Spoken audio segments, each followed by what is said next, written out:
పుష్ప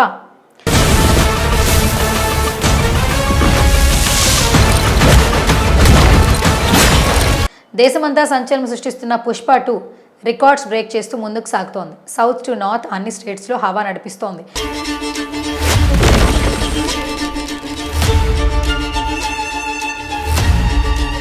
అయితే తాజాగా ఈ సినిమాలో ఫహద్ ఫాజిల్ పోషించిన బన్వర్ సింగ్ షెకావత్ పాత్రకు పెట్టిన పేరు తమకు అభ్యంతరకరంగా ఉందంటూ క్షత్రియ సామాజిక వర్గానికి చెందిన నాయకుడు విడుదల చేసిన వీడియో ఇప్పుడు భిన్నాభిప్రాయాలు వ్యక్తమవుతున్నాయి.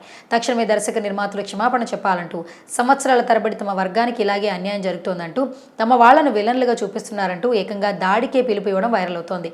అయితే ఇక్కడ కొన్ని ఆలోచించాల్సిన విషయాలు, గమనించాల్సిన అంశాలు ఉన్నాయి. ఇదే బన్వర్ సింగ్ షెకావత్ పుష్ప 1 ది రైజ్లో ఉన్నాడు.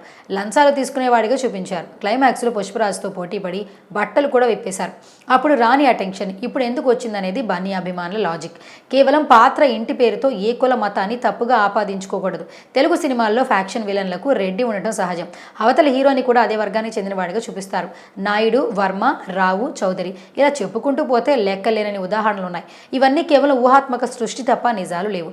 హిందీలో కొన్ని వందల సినిమాల్లో క్షత్రియ వర్గాన్ని హీరోలుగా విలన్లుగా చూపించిన దర్శక నిర్మాతలు వందల్లో ఉంటారు. అప్పుడు లేని గొంతులు ఇప్పుడు ఎందుకు వినిపిస్తున్నాయి? ఒక south dubbing cinema all India రికార్డులు బద్దలు కొడుతున్నందున పుట్టుకొచ్చిన వివాదమా అంటూ అనుమానపడుతున్నారు వాళ్ళ ఫ్యాన్స్. అయితే ఇవన్నీ ప్రేక్షకులను ప్రభావితం చేసేది కాదు, కానీ కాంట్రవర్సీ చేయడం ద్వారా సదరు వ్యక్తులకు కాస్తంత పబ్లిసిటీ దక్కుతుందేమో. ఇక పుష్ప 2కు వచ్చిన నష్టం ఏమీ లేదు. ముఖ్యంగా ఇప్పుడు ఈ రచ్చకు కారణమైన ఉత్తరాదిలోనే పుష్పరాజ్ బీభత్సం పీక్స్లో ఉంది. ఇదిలా ఉంటే డే 1 నుంచి ఇండియా వైడ్గా అన్ని రికార్డ్స్లు తన పేరు మీదకి మార్చేసుకున్న పుష్పరాజ్ ఇప్పుడు 5 రోజుల్లోనే 900 కోట్లకు పైగా వసూళ్లు క్రాస్ చేసి వరల్డ్ వైడ్గా కేవలం 6 రోజుల్లోనే 1000 కోట్ల క్లబ్లోకి చేరుతున్న ఫాస్టెస్ట్ సినిమాగా రికార్డులు క్రియేట్ చేసింది. మేకర్స్ చెబుతున్న దాన్ని బట్టి చూస్తుంటే ఈ 5 రోజుల్లో 922 కోట్లకు పైగా గ్రాస్ని కలెక్ట్ చేసింది. ప్రపంచకాల సూపర్ స్టార్.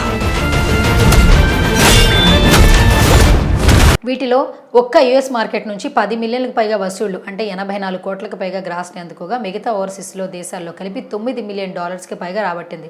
అంటే 76 కోట్లకు పైగా గ్రాస్ అందుకుంది. ఇలా కేవలం 5 రోజుల్లోనే పుష్ప ఒక్క ఓవర్సీస్లో మార్కెట్ నుంచి దాదాపు 150 కోట్లకి పైగా గ్రాస్ని కలెక్ట్ చేసింది.